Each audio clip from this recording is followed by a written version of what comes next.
DLF, DLS, 이름도 생소하고 내용 이해는 더 어려운 파생금융 상품들이 시한폭탄처럼 자칫하면 막대한 손실이 터져버리는 불안한 상황에 놓여 있습니다. 이미 일부 상품의 손실률은 원금 90% 이상을 기록하고 있습니다. 이 사안이 보도되면서 투자자 손실에 대한 우려가 주로 부각됐지만 이 손실이 누군가에게는 이익으로 돌아가는 제로섬 구조라는 지적이 나옵니다. 왜 막대한 손실이 생기는지, 왜 이런 상품이 어떻게 팔릴 수 있었는지, 그리고 누가 이 와중에 이익을 챙기게 되는지 알아보겠습니다. 쉬워야 경제다, 더 쉬운 경제. 오늘의 주제는 파생결합 상품 DLS와 DLF입니다. 정철진 평론가와 함께하겠습니다. 안녕하십니까? 네, 안녕하십니까? 네, 어서 오세요. 네. 자, 일단 개념을 잠깐이라도 좀 정리를 해야겠는데 어차피 자세하게 설명드리면 더 복잡해지니까 네. 개념만 좀 정리해 주시죠. 네, DLS, DLF, 이제 파생결합증권, 파생결합펀드 이렇게 표현할 수가 있겠고요. 두 개는 거의 유사한 상품이지만 이제 판매처에 따라서 좀 구분을 하게 되면 우리나라에서 지금 보면 DLS는 증권사에서 파는 것이고요. 네. 그것들을 모아가지고 이제 펀드 형태로 파는 것이 은행에서 판다라고 보면 될 것 같고요. 네. 이제 파생결합증권, 어디에서 파생해서 새로운 상품을 짠다. 이런 네. 식으로 개념을 정리할 것 같거든요. 그러니까 이제 어떤 종류가 나올 수가 있느냐. 이번에 문제가 된 거는 국고채 금리를 기준으로 파생 상품, 즉 DLS를 만든 거지만 네. 꼭 금리뿐만이 아닙니다. 통화 환율을 가지고도 만들 수가 있고요. 원유 가격, 금 가격, 농산물 가격, 콩 가격 이런 걸로도 결합해서 만들 수가 있는 그런 파생 상품의 일종이다라고 보시면 될 텐데 네. 우리가 일반적인 투자 상품이라고 하면은요. 네. 만약에 원유다.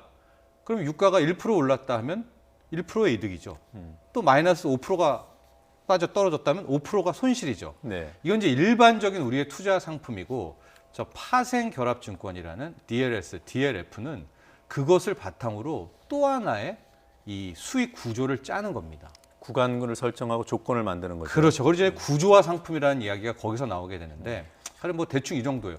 가격이 움직이다가 어느 선 밑으로만 하락하지 않으면은 몇 퍼센트의 수익을 약속한다. 보장해 준다. 예, 그 대신 그 구간을 넘어서게 될 경우에는 손실이 기하급수적으로 늘어날 수 있다. 네. 이런 식으로 구간을 만들어서 팔게 되는 게 굉장히 일반적인 상품인 거죠. 예. 네, 맞습니다. 그러니까 간단하게 말하자면 이번에 문제가 된 상품은 금리에 따라서 맞습니다. 투자자들의 수익 또는 손실이 결정되는 그런 상품이었는데 네. 손실은 그렇다면 어느 시점에 현실화되는지도 궁금합니다. 예. 만기가 따로 있는 건가요? 그렇죠. 만기가 있죠. 왜냐하면요, 우리가 이제 옵션 선물이라는 기본적인 장내 파생 상품도 매달 옵션은 만기일이 도래하고요. 네. 선물은 3월물, 6월물 이런 만기가 있는 것처럼 파생 결합 증권도 만기가 존재합니다. 이번에 이제 독일 국채와 연계된 DLS는 6개월 만기였었고요. 이제 영국의 CMS라든가 미국의 CMS 금리와 연계된 상품은 2년짜리, 그러니까 앞으로 2020년, 21년 도래하게 된 만기가 존재한다. 이렇게 보면 될 것 같고요. 상품 구조를 조금 이제 들여다보기 시작하면은 네. 가령 이제 독일 국채 금리, 우리 독일 국채 투자한다라고 할 경우에는 우리가 언뜻 생각하면은 이자율이 오르고 이자율이 내리고에 따라서 결정된다라고 생각하겠지만 앞서도 말씀드렸지만 이것은 그것을 바탕으로 또 하나 새 판을 짠 거란 말이죠. 예. 그러니까 새로운 상품의 수익 구조를 봐야 되는데 이번에 판매된 상품은 대략 이렇게 되어 있습니다. 독일 국채 10년물 같은 경우가 마이너스 0.25%까지 물론 이건 조금씩 가입 시점에 따라 다릅니다. 네. 떨어지지만 않으면 5%의 수익을 준다. 근데 마이너스 0.25 밑으로 쭉 떨어지기 시작하면 떨어지는 것만큼 얼마씩의 손실이 붙게 돼가지고 마이너스 0.65 정도 하게 되면 넘어가면 원금을 다 까먹어야 된다라는 건데요. 네. 지금 보시면은 최근 1월부터지만 판매된 건 한 3월 정도거든요. 네. 3월에 보시면 저 대략 한 0.16%였던 거예요. 독일 국제 국년물 이제 수익률이 금리가 저게 5월, 6월, 7월 특히 8월 오면서 급락을 하는 걸 보시게 되죠. 네. 근데 제가 앞서 저 상품의 첫 번째 구간은 마이너스 0.25%, 마이너스 0.2로 받으신 분도 계실 겁니다. 네. 저 때까지가 지켜지는 거고 저 밑으로 떨어지기 시작하면서 손실이 저기 나온 것처럼 기하급수적으로 커지게 되지 않습니까? 그리고 마이너스 0.65에는 원금을 다 까먹는 구간인데 예. 제가 지금 들어오기 직전에 독일 국채 10년물을 봤더니 지금 마이너스 0.68%라고요. 아직도 그 저점을 많이 벗어나지 못했네요. 예, 저 0.69, 0.68이기 때문에 실은 현재로서 첫 번째 만기가 9월에 오거든요. 9월 네. 중순에. 저 상태로만 끝나게 된다면 원금을 다 날리는 겁니다. 100% 손실이네요. 예. 근데 아마 저게 쿠폰 레이시라고 2% 정도가 있거든요. 네. 그러니까 1억을 투자하신 분은 저대로 끝난다면 200만 원만 받고 나머지 9,800만 원은 다 허공에 없어지게 되는 이제 그 정도의 상품이라고 조금 보시면 전에 이 독일 국채, 그러니까 독일 정부가 발행한 채권이잖아요. 그렇습니다. 그것의 이자율을 금리라고 표현하는 네. 거고요. 그게 6개월 기간이라고 했는데 그 네. 안에 등락은 상관없고 예. 만기 때의 금리 수준이 중요한 거죠. 그렇습니다. 그래서 현재 금융당국도 이제 조사는 하고 있지만 일단 첫 번째 만기가 와야 정확하게 손실 피해가 나잖아요. 네. 근데 정말 뭐 드라마틱하게 기적적으로 오늘부터 독일 국채 금리가 폭등을 한다. 가정입니다. 그래서 9월 첫 번째 만기에 이 쭉쭉쭉 올라가지고 뭐 마이너스 0.2%까지 도달한다.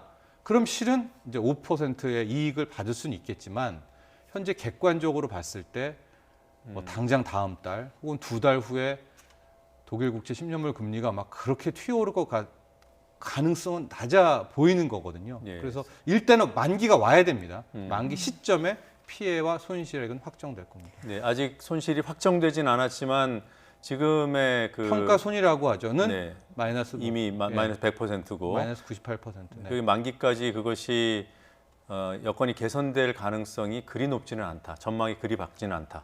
네, 현재로서 객관적으로는 그렇습니다. 좀 줄어들 수는 있어도. 네. 네. 그런데 정말 퇴직금을 모두 투자하신 분도 있고 또 10년 적금을 부어서 그 돈을 다 투자하신 분들도 있어서 더 걱정인데 이렇게까지 팔린 상품이 왜 이 지경까지 오게 됐는지 그게 궁금합니다. 안전하다고 생각을 했기 때문에 기초 자산으로 삼은 거 아닙니까?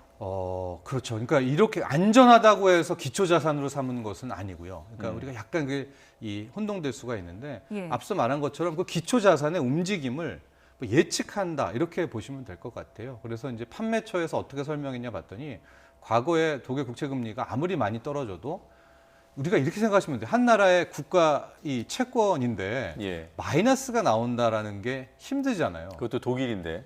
그렇죠. 이게 무슨 얘기냐면 어떤 사람이 독일한테 돈을 빌려주는 거예요. 네. 독일 국채를 산다는 건 국채는 사고 내 돈을 빌려주는 거지 않습니까? 독일 정부한테 돈을 빌려준 예, 거예요, 투자하신 빌려주는데 분들은. 네. 내가 빌려주는데 돈도 빌려주고 거기에 지금 0.68%의 돈을 또 준다는 거거든요. 그러니까 지금 왜 이런 현상이 나오느냐? 워낙 세계 경기가 흉흉하잖아요. 하고 앞으로 당장 내일이 어떻게 될지 모르고. 그러니까 전 세계의 유동성들이 가장 안전 자산에 일단 파킹해 있자. 거기에 잠깐 들어가 있자라고 해서 어마어마하게 지금 뭐 미국 국채든 독일 국채에 지금 몰리고 있는 상황이거든요. 장기물에. 네. 그러니까 독일 국채의 인기가 폭등을 한 거예요. 너무나 인기가 많아요. 그러니까 나도 독일 국채 살래, 나도 독일 국채 살래. 그러니까 다 몰리니까 독일 국채 입장에서는 이자를 줄 필요가 없이 된 상황인 겁니다. 그러니까 이게 되게 역설적인 건데 지금 독일이 무슨 문제가 생긴 것이 아니라 예. 독일 국채가 그만큼 안전하기 때문에 돈들이 몰렸고 그래서 이렇게 단기간에 거의 금리가 급락하는 그런 상황이 된 그런 것이죠. 그러니까 독일 정부는 믿을만하고 독일 채권도 튼튼하지만 튼튼한 거죠. 다른 주변 그런 경제적인 요소들이 불안하기 그렇죠. 때문에 앞으로 세계 경기가 불확실성이 커지니까. 그 안전자산에 투자한 게 아니라 네. 안전자산에 투자한 그리고 투자한 거죠. 건데 네. 너무 안전하니까 문제가 되는 인기가 너무 높으니까 역설이네요. 예, 독일 국채는 오히려 돈을 받는 거죠. 네. 내 국채를 살려면 나한테 일종의 보관료 같은 것들 내라라고 해가지고 지금 예. 0.7%를 받으니까 판매사는 이런 거예요. 과거에도 떨어져 봤자 뭐 마이너스 한 0.1%고 마이너스 0.2까지는 떨어질 가능성이 뭐 적다라고 나름 판단을 했고 뭐 그런 판단 근거를 설명을 했겠지만 실질적으로 언제나 위험성이 상존하는 것이고요. 네. 정말 이렇게까지 원금이 다 날아갈 수 있을 정도를 고지를 어느 정도까지 했는가 뭐 그런 것들이 이제 이따 또 얘기하겠지만 앞으로의 뭐 금융당국 조사의 쟁점이 될 것 같습니다. 예, 네. 뭐 제가 알기로는 이제 독일 국채 10년물이 워낙 뭐라고 할까 안전해서 대명사죠. 뭐. 네. 예.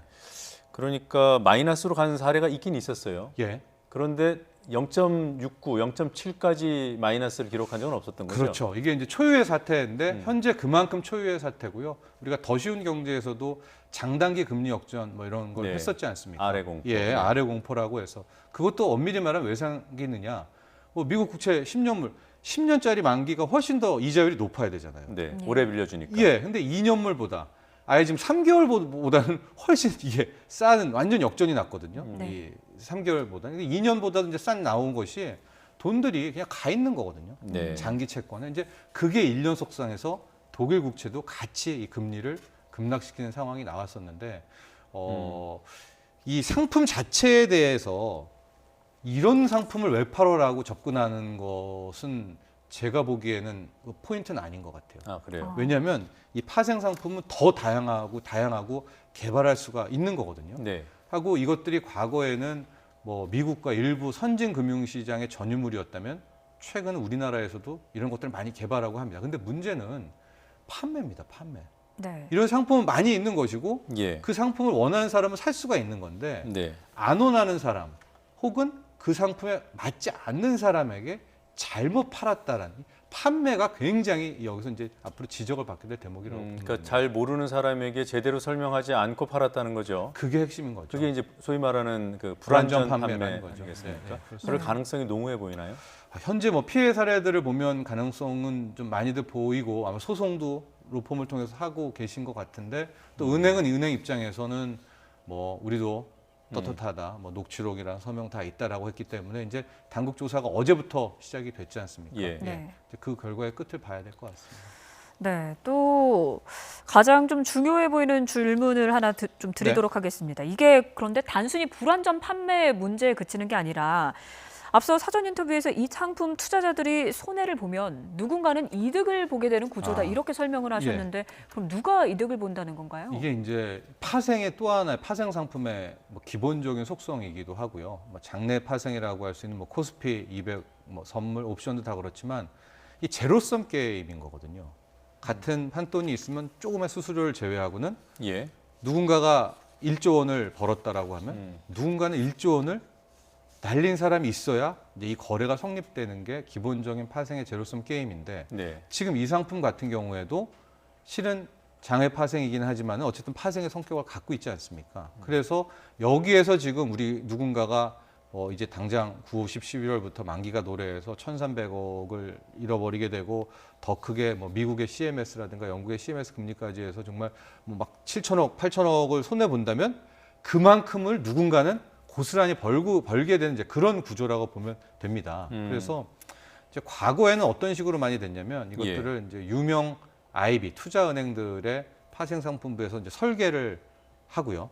그걸 가지고 국내 증권사에서 팔면 국내 증권사가 발행을 하고 네. 이 상품을 증권사나 은행이 판매를 하고 이런 구조니까 이 상품은 지금 뭐 국내에서 설계했는지 아니면 이것도 과거처럼 뭐 해외 유명 이런 투자은행들이 설계했는지 요거는 이제 앞으로 금융당국이 뭐 누가 만들었는지에 대해서 이제 봐야 될 것 같은데 네. 이 상품은 일단 우리한테는 이렇게 팔린 거잖아요. 아주 네. 단적으로 좀 간단하게 얘기하면 독일 국채 같은 경우에 마이너스 0.25%가 떨어지지 않으면 5%를 주고 네. 떨어지기 시작하면 손실은 기하급수적으로 커져서 나중에 원금을 다 까먹는다. 근데 또 다른 한편에서는 이 상품을 어떤 상품을 산 사람이 있냐. 마이너스 0.25 안에 있으면 손실은 마이너스 5%가 나오고 그렇지만 독일 국채 금리가 어마어마하게 떨어져서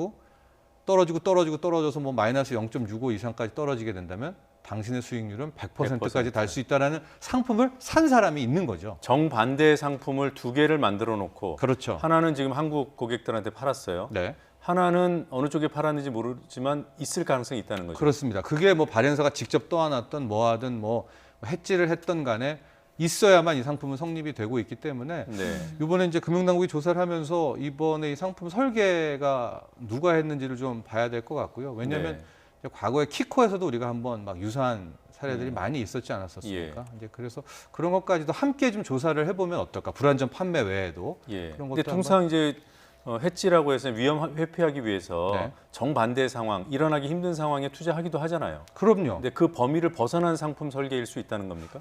아니죠. 이거는 뭐 그런 상품 설계에는 큰 문제는 없는데 이제 과연 이제 이거 누가 이 양쪽에서 받아가고 있느냐에 대해서도 한번 당국이 같이 좀 조사해 보면 어떨까라는 거죠. 한쪽은 순진한 사람들한테 팔고 한쪽은 이른바 그렇게 말하기는 전문가들한테 좀 팔았다 아니요. 이럴 수도 그렇게 있어요. 말하기는 좀 힘듭니다. 그래요? 이 파생이라는 거는 여러 가지 가능성을 가지고 일단 설계는 다 할 수가 있는 건데 예.